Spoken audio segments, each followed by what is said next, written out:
Пристигнаа околу 10 возила. Внатре имаше возрастни мажи. Кога излегоа од возилата, видовме дека во рацете држат секири, хебли и стапови. Почнаа да мават по нас, удараа по кој можат и каде ќе стигнат. На една жена која дојде да го одбрани сопругот и ставија секира на вратот. Беше хаотично и страшно. Вака за Алфа раскажува анонимен жител на кочанската населба Трајаново Трло, каде што сношти, 1 час по почнувањето на полицискиот час, се водела вистинска војна.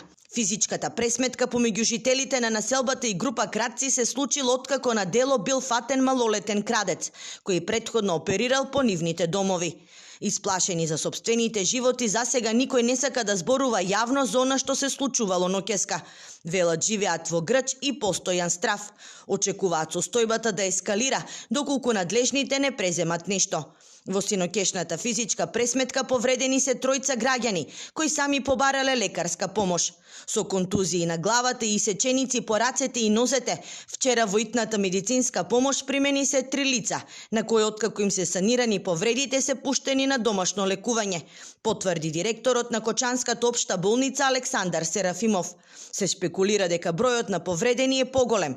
Од СВР Штип го потврдија случајот. Официјални информации најавија, но откако ќе заврши целата истрага. Тензијата во кочанската населба Трајаново Трло трае речиси 2 месеци.